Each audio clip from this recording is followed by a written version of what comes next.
Hello anh em. Hôm nay chúng ta hãy tiếp tục cuộc chiến khốc liệt trong Asura Wrath cùng anh vào Asura nhé.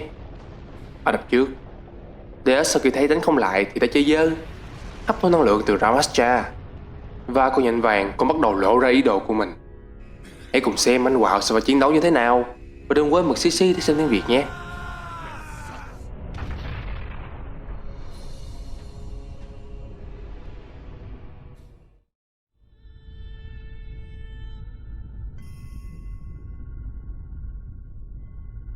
Vào được bên trong pháo đài Kama Fortress, Yasa nói rằng Deus đang ở phòng trung tâm điều khiển, nơi tích tụ sức mạnh bánh cha của khẩu pháo.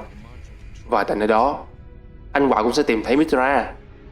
Nghe thấy tin con, anh Quạo không chần chừ thêm. Cả hai tiến sâu hơn vào pháo đài để tìm Deus lẫn Mitra.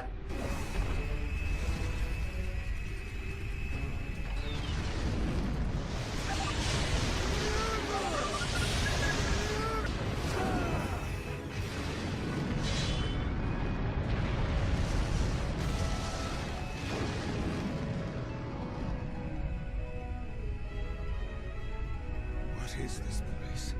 This is the reactor that turns the souls into mantra. If we destroy it, it will cut off Deus's energy supply. What do you want to do? Trên đường, họ đi qua một kho chứa các cỗ máy chuyển hóa linh hồn con người thành mantra. Nó to lớn ngoài sức tưởng tượng của Asura, khiến cho anh phải hỏi một câu mà chắc không ai muốn biết đáp án. Đó là có bao nhiêu người đã phải chết để cho thức đại thiên tích tụ được số năng lượng này? Yasa cay đắng đáp lời: 7.000 tỷ.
Vào được trung tâm, Asura cuối cùng đã gặp lại con gái mình, nhưng ở trong một tình huống không thể tệ hơn.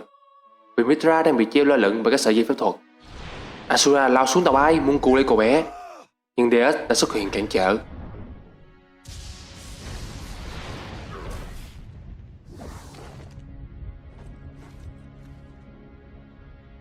Hắn tự đeo cho mình một chiếc mặt nạ màu vàng, tự xưng là chúa chơi nên gánh trọng trách bảo vệ Kaya.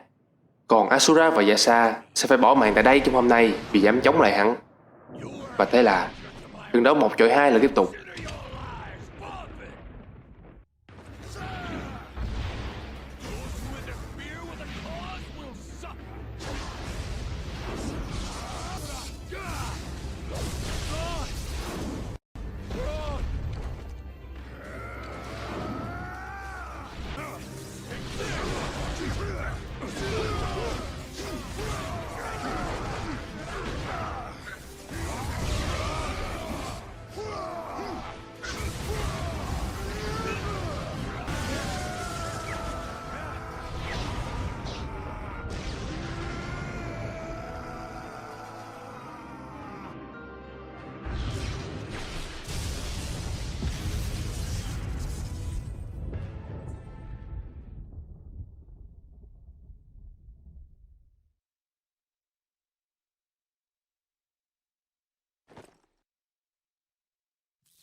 Nhưng lần này, Deus sau khi cắn buff và chiếm được lợi thế sân nhà thì đã hùng mạnh hơn xưa.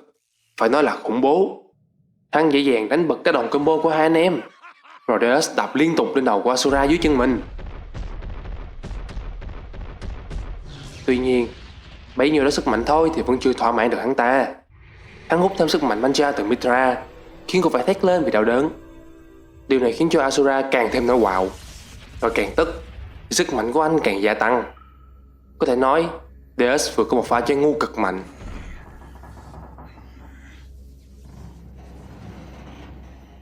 Mithra!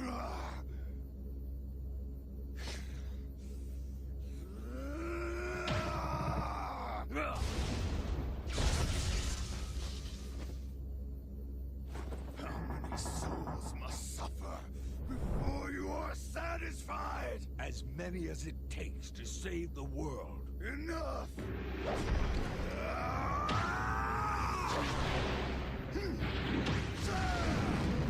Chấp luôn lão cáo già hút sức mạnh từ con gái mình.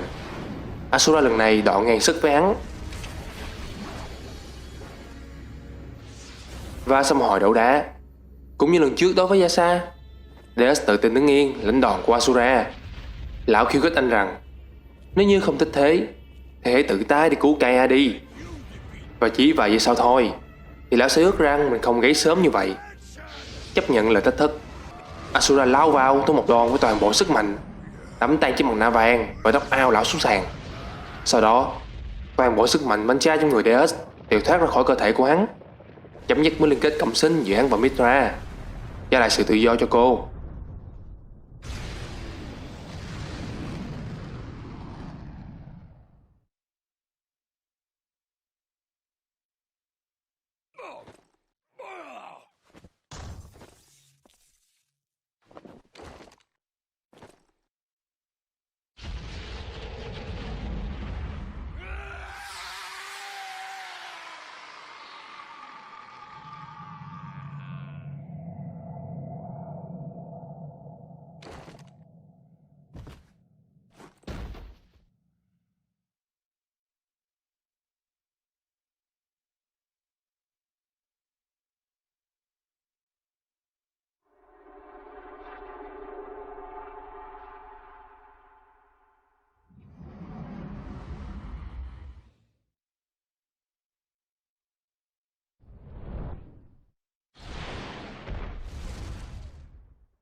Nhưng hai cha con chưa kịp có thời gian đoàn tụ thì Fleecha đột ngột vung dậy sau giấc ngủ hơn 12.500 năm. Lần tái xuất giang hồ này, hình dáng của nó còn to lớn khủng khiếp hơn xưa, với cái xúc tu chọi ra từ mặt đất vươn lên tận vũ trụ.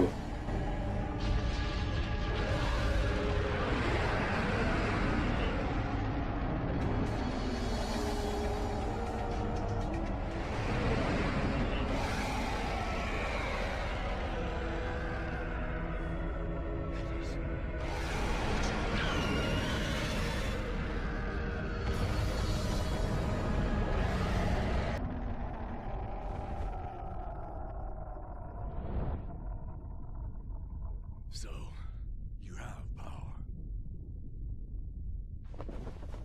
What do you think? Charging at whatever is in front of you can save the world?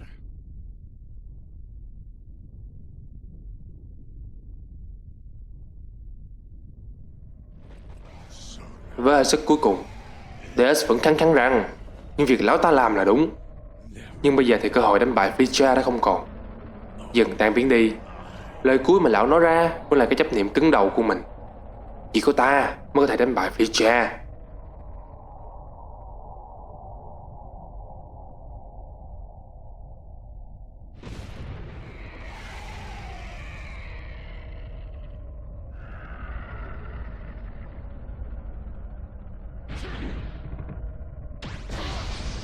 Cùng lúc này, đội quân Koma của Fleecha cũng đang nhận tiến về pháo đài Kama. Yasa và Asura phải lao xuống dọn dẹp lũ Koma nhỏ và tiến thẳng vào tấn công Fleecha.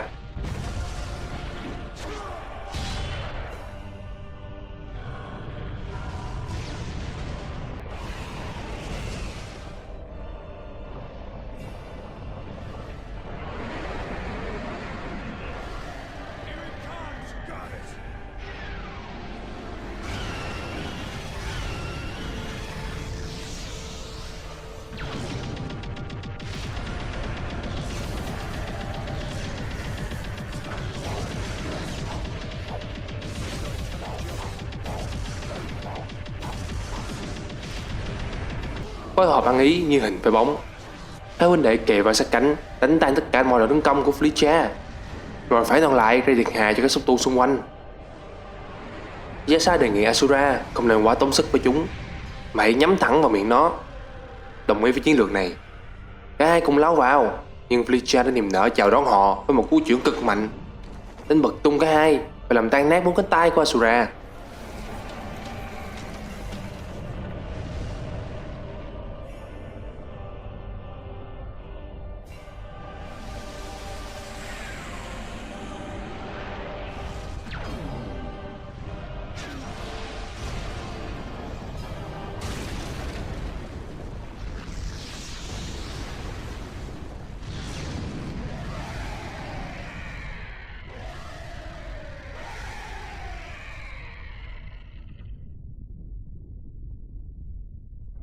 Its power is overwhelming.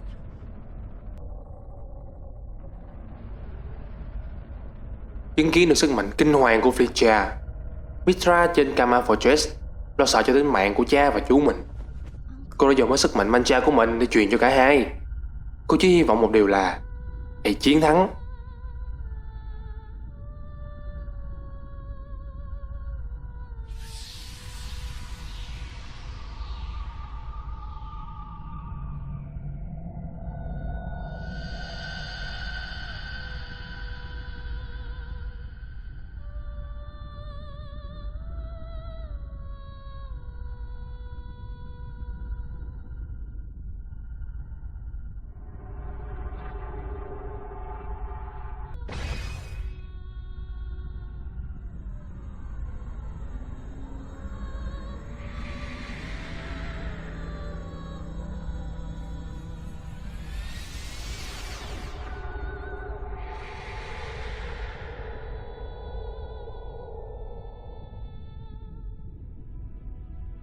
Nhờ vào nguồn năng lượng dồi dào từ Mithra, cả Asura lẫn Yasa đã đột phá được giới hạn của mình, biến thành trạng thái Mancha Asura và Mancha Yasa.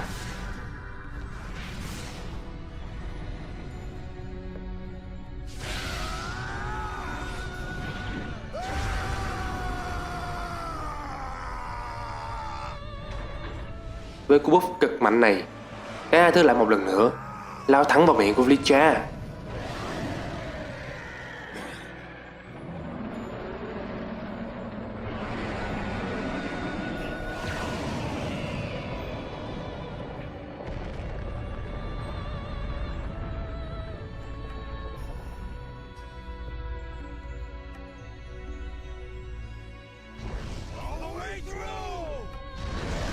Và họ đã thành công trong mà được đòn đánh kinh khủng lúc nãy. Cả hai đột phá vào tận bên trong lõi của Fleischer, đồng thời có mọi lõi của trái đất.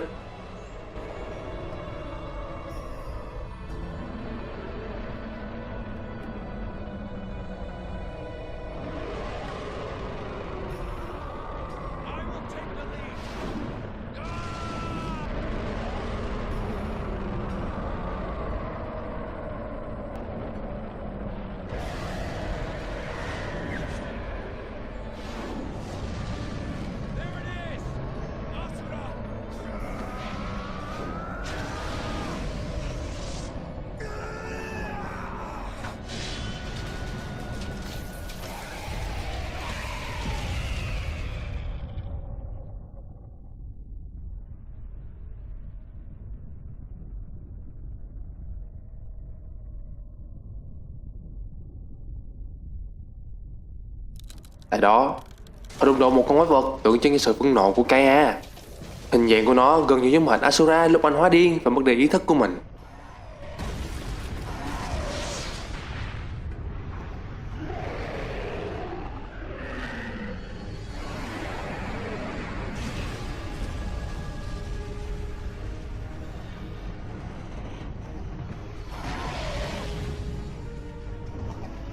Đã thấy được cội nguồn của mọi ác quỷ trên Kaia, Asura và Yasa đương nhiên không để cơ hội chấm dứt cuộc đại chiến sáng thế ngày năm này vụt mất.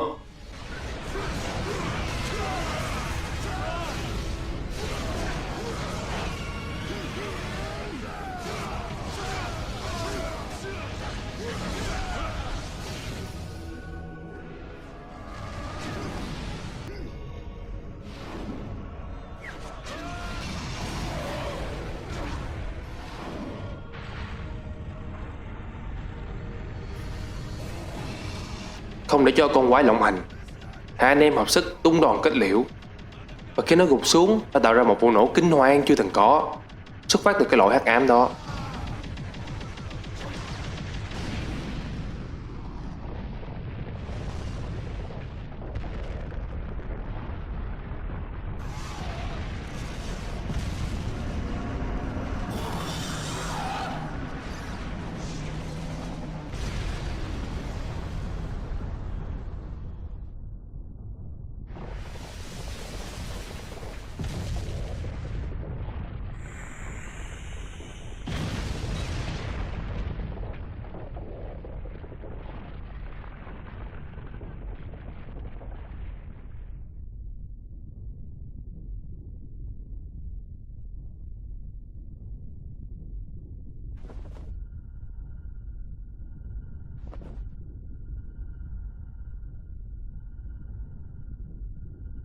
Trên bề mặt cây A giờ đây xuất hiện một cái hố rất to, như một vết sẹo không thể nào xóa nhòa, minh chứng cho một cuộc chiến khốc liệt đã từng diễn ra cho người đời sau.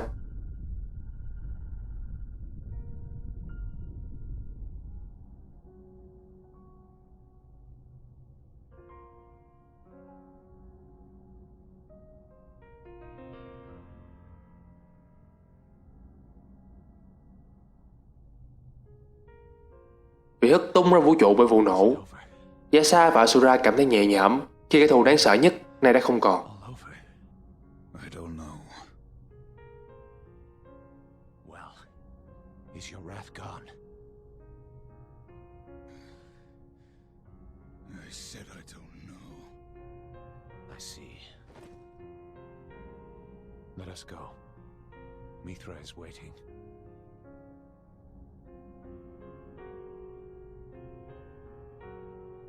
Right.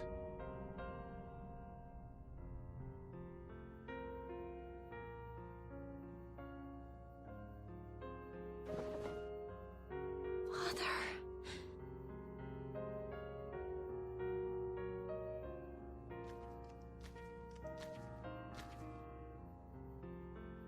Mithra. Wait. Cả hai quay về pháo đài Kama, nơi Mithra đang đợi họ. Tưởng chừng như họ đã có thể đoàn tụ với nhau, nhưng Oka, nữ tướng với lòng trung thành, hay nói đúng hơn là vì tình yêu mà cô dành cho Deus, đã nhân cơ hội này để trả thù. Con ả xuất hiện từ phía sau và bắt Mithra làm con tin. Ả nói rằng Asura sẽ phải trả giá, cũng như sẽ phải chịu đựng cảm giác mất đi người yêu quý nhất như ả đã phải chịu. Lúc này, cả Asura và Yasa đều ở quá xa để có thể cứu Mithra. Giờ đây, cô bé cầm chắc cái chết. Tuy nhiên, có một thứ gì đó đã cản Oka lại, khiến cho cô không thể cử động hay ra tay cắt cổ Mithra. Nhìn kỹ hơn, thì giờ cô và thanh kiếm đã hoàn toàn bị trói buộc bởi cái sợi tơ nhện vàng ống. Con nhện vàng luôn thôi thúc Asura mỗi khi gặp nạn. Giờ thì lại xuất hiện cứu lấy con gái của anh. Nhưng mục đích của nó thì không đơn giản như vậy. Nó giết chết Oka trong tích tắc và nói rằng ta sẽ không để cho bất cứ ai làm hại vỏ bọc của ta. Dứt câu, con nhện phun ra những sợi tơ quấn lấy Mithra như một cái kén.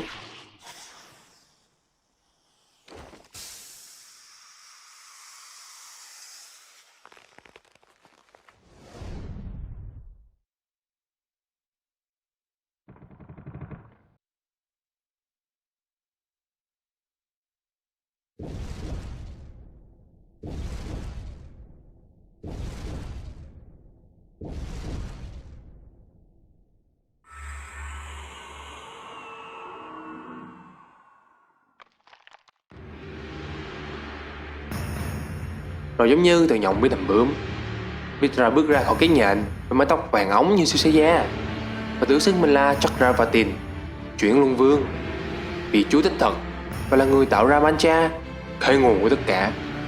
Với giọng nói của cả nam lẫn nữ, hắn nói rằng tất cả mọi thứ là do hắn sắp đặt. Licha, Koma và cả giống loài Demigods. Hắn giật dây cuộc chiến sáng thế để tạo ra những xung đột không ngừng và ngày một lớn. Chính sức mạnh đó đã góp phần tạo ra lớp vỏ bọc mạnh nhất cho hắn ta. Giờ đây, khi cuộc chiến ngàn năm đã kết thúc, cũng là lúc hắn chính thức trở thành sinh vật mạnh nhất vũ trụ và cai trị mọi thứ. Dứt câu, Mithra và con nhện hóa thân thêm một lần nữa để trở thành hình dạng hoàn chỉnh của Chakravatin.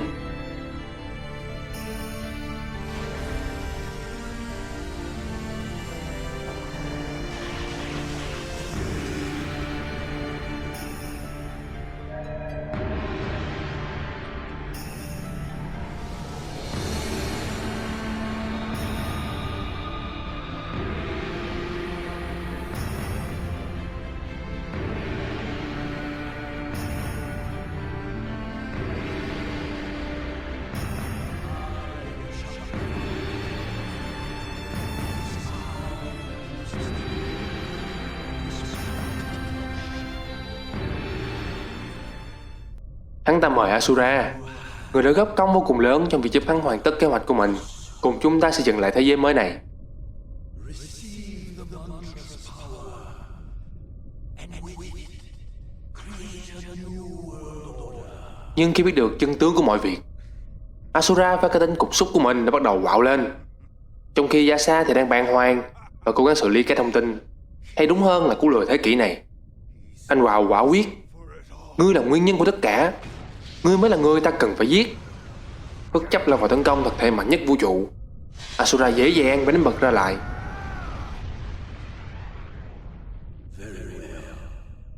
Another try.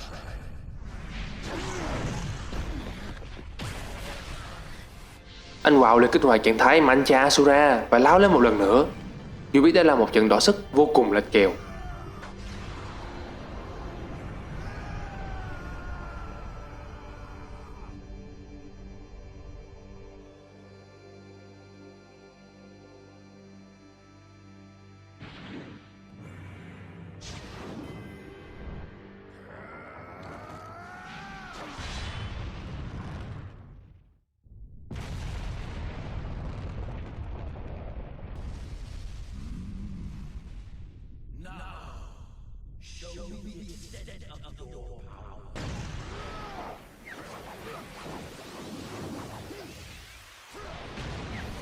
Càng đánh thì Asura càng máu, mà càng máu thì anh càng tiến gần tới trạng thái đánh mất lý trí.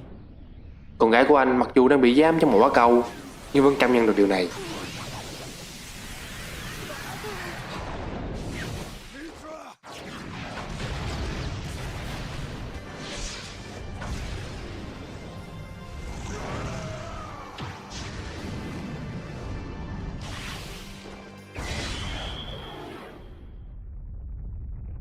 Come with me. Your daughter is waiting for you. You bastard! Wait!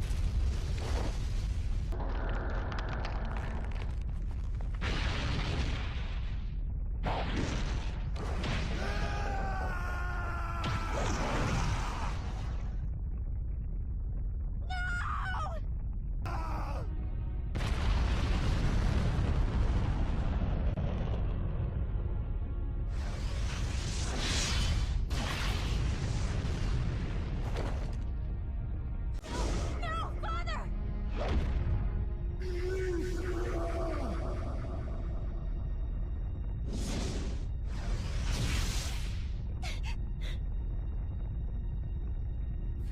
me.